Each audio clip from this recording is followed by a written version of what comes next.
Siapa? Abu Lahab ini karena dia kafir, meninggal dalam dosa kekafiran.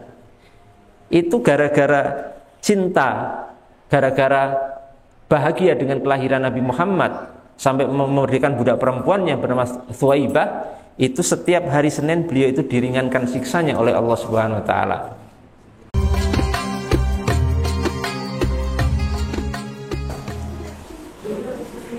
Di sini disebutkan oleh muallif rahimahullahu taala, yaitu Syekh Al-Allamah Al-Muhaddits Al-Faqih Sayyid Profesor Dr. Muhammad bin Alawi Al-Maliki Al-Hasani rahimahullahu taala. Beliau menyatakan,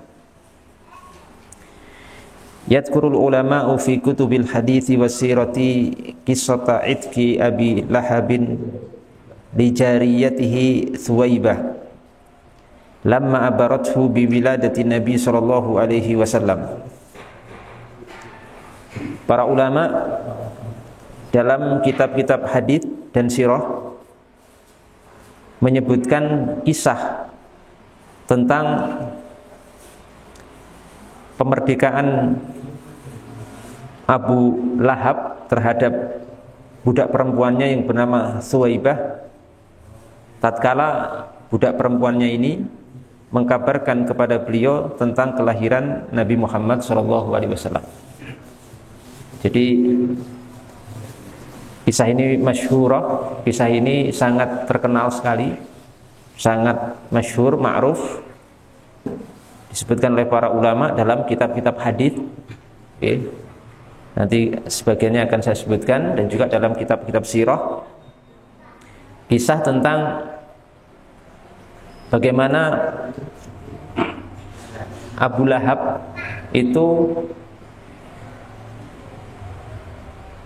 memerdekakan budak perempuannya yang bernama Thuwaibah, gara-gara budak perempuannya ini memberitakan kepada beliau telah lahirnya Nabi kita Muhammad SAW.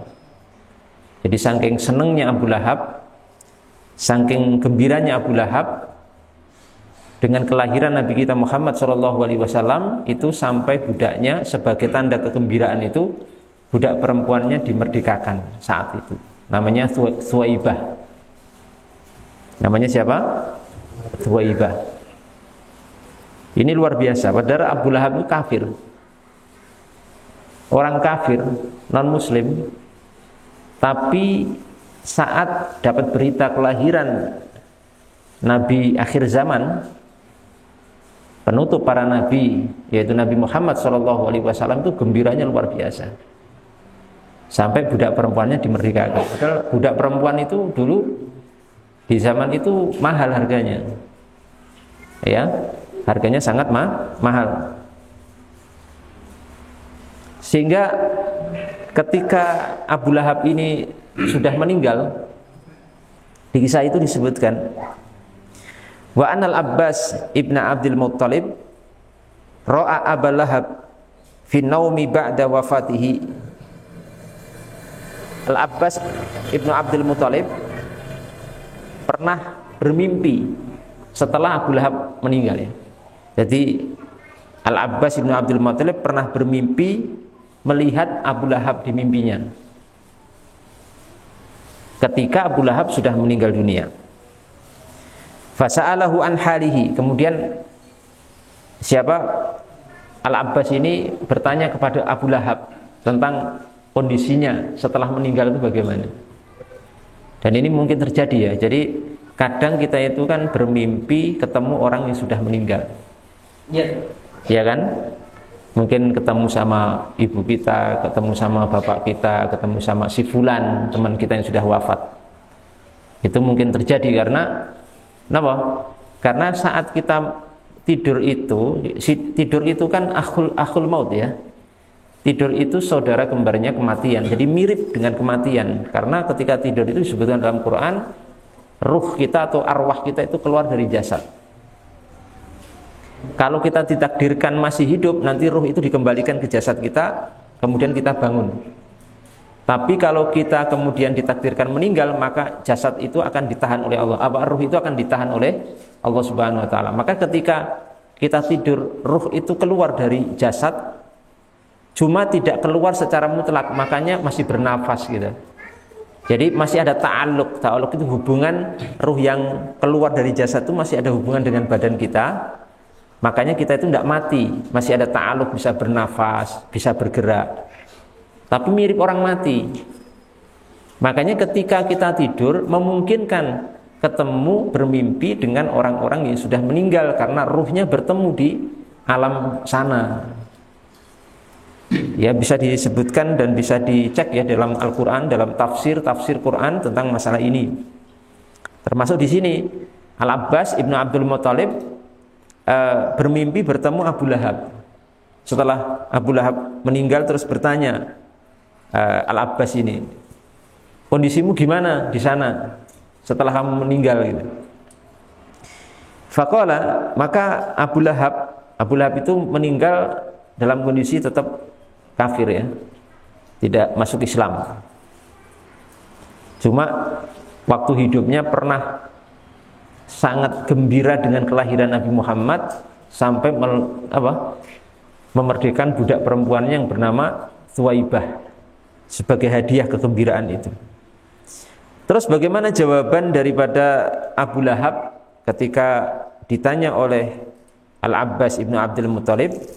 Faqala, belum jawab, lam alqa khairan ba'dakum ghaira anni suqitu fi hadhihi bi'ataqatihi Thuwaibah. Aku tidak bertemu kebaikan sama sekali setelah kalian. Ya karena wafat dalam kondisi apa? Kafir. Jadi menyampaikan ya saya tidak mendapatkan kebaikan apapun. Ini sebagai renungan untuk semuanya ya. Jadi kalau misalkan kita diberi kesempatan hidup, kemudian kita belum memeluk agama Islam, itu masih ada kesempatan untuk kita kemudian bisa memeluk dinul Islam, yang itu akan menjadi jembatan dan pintu pembuka kebaikan yang begitu besar di alam barzah, terlebih nanti di alam akhirat. Ini Abu Lahab mengakui ini. Abu Lahab mengakui lam alqa khairan ba'dakum. Aku tidak mendapatkan, tidak bertemu kebaikan setelah kalian.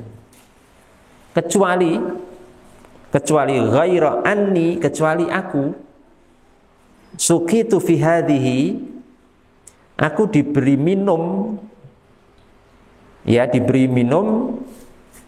dengan sebab bi'ataqati Thuwaibah, dengan sebab aku dulu di dunia pernah memerdekakan budak perempuanku bernama Thuwaibah, karena aku sangat gembira dan bahagia dengan kelahiran Nabi Muhammad SAW. Walaupun beliau tidak masuk Islam pada akhirnya, tapi hanya dengan sebab beliau itu gembira, bahagia dengan kelahiran Nabi Muhammad SAW, kemudian memerdekakan Thuwaibah, itu kemudian di kondisi itu beliau diringankan siksanya oleh Allah Subhanahu wa taala, diberikan minum ya, dan diringankan siksa beliau. Wa innahu la yukhaffafu alayya fi kulli yaumil itsnain, bahwasanya siksa beliau itu atau Abu Lahab itu siksanya diringankan setiap hari Senin. Kenapa? Karena Nabi Muhammad SAW lahir hari apa? Hari Senin, tanggal 12 Rabiul Awal. Menurut pendapat yang paling masyhur dan paling kuat menurut para ulama, Nabi Muhammad SAW itu lahir hari Senin tanggal 12 Rabiul Awal. Nah, siapa? Abu Lahab ini karena dia kafir, meninggal dalam kondisi kekafiran, itu gara-gara cinta, gara-gara bahagia dengan kelahiran Nabi Muhammad sampai memerdekakan budak perempuannya bernama Thuwaibah, itu setiap hari Senin beliau itu diringankan siksanya oleh Allah Subhanahu wa taala. Perhatikan, diringankan ya, bukan diampuni, enggak, karena tetap hukum Allah orang kafir akan masuk neraka dan kekal. Cuma diringankan. Dan itu bisa terjadi. Bisa terjadi, pembahasannya cukup panjang sekali. Tapi itu mungkin terjadi. Diringankan siksa orang non-muslim di akhirat kelak dengan sebab-sebab tertentu. Salah satunya sebab apa yang dilakukan oleh Abu Lahab.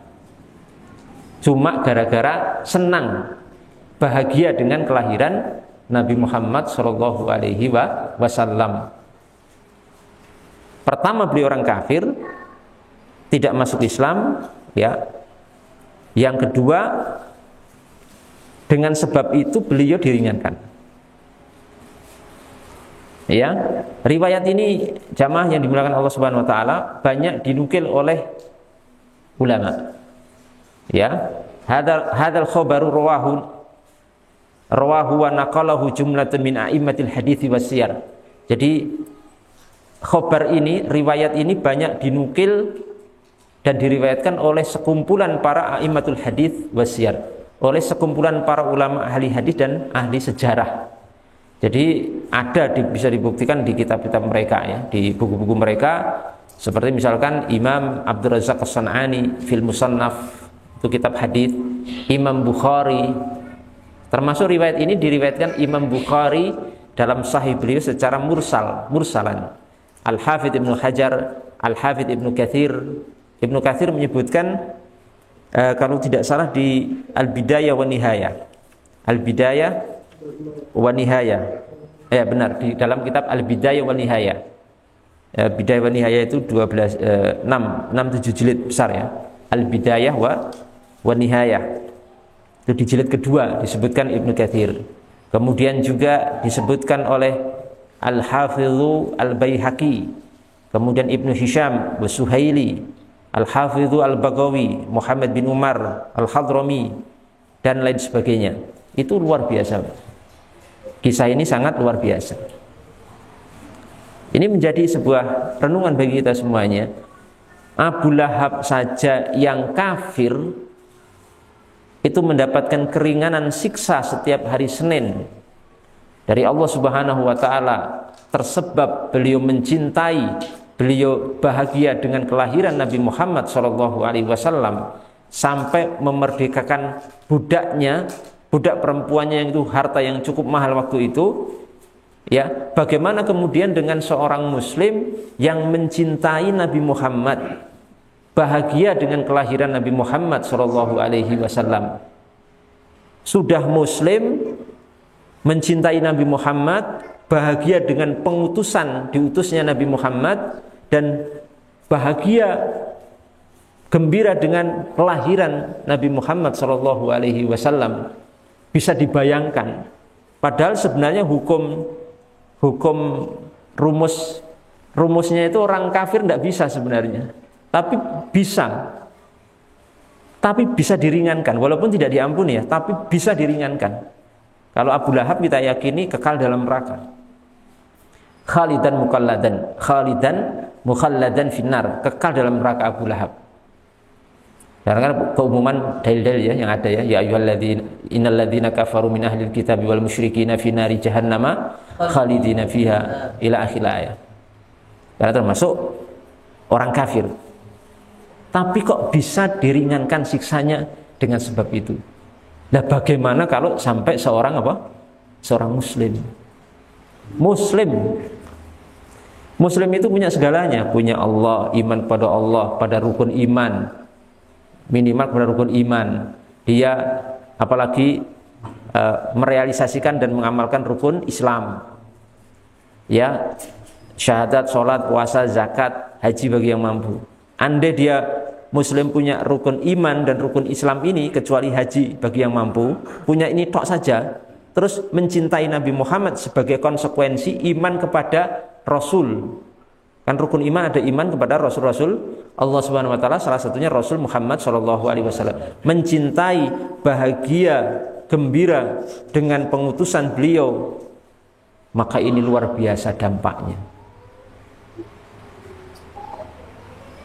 Hampir-hampir tidak bisa dikatakan muslim seperti ini, hampir-hampir tidak bisa untuk kita katakan masuk neraka atau mendapatkan siksa dari Allah Subhanahu wa taala.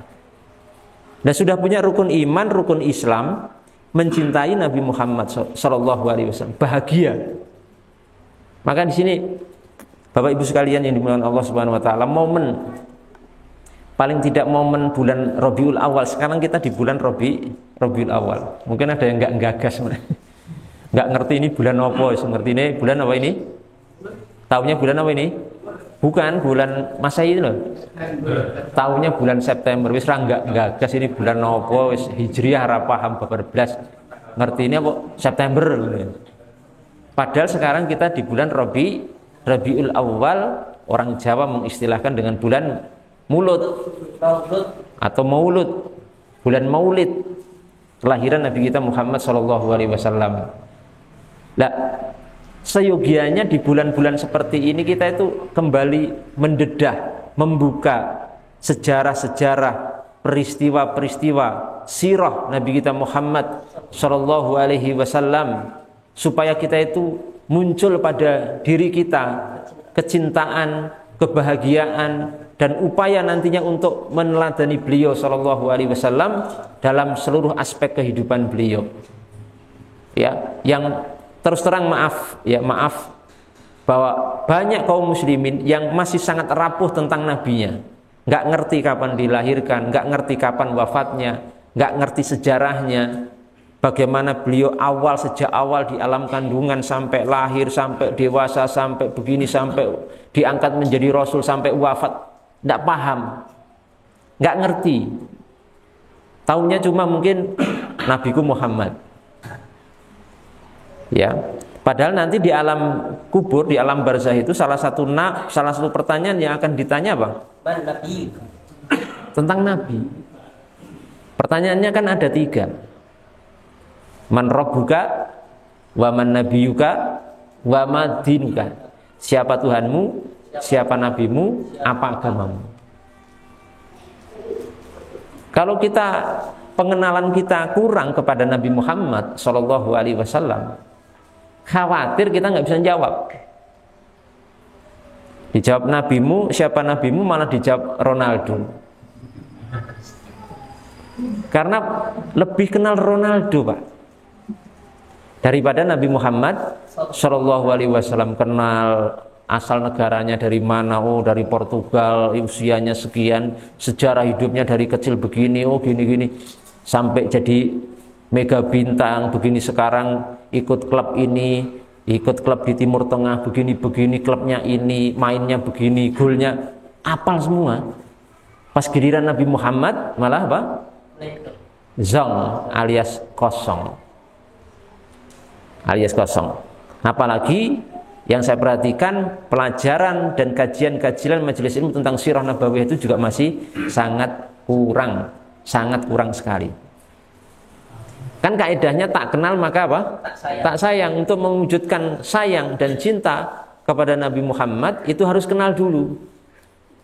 Kita nggak pernah merasa Nabi Muhammad itu pengorbanannya begitu hebat untuk kita. Kenapa? Kita nggak pernah tahu sejarahnya. Perjuangan beliau itu sampai seperti apa gitu kan. Makanya ya menganggap biasa-biasa saja. Ya, seperti itu.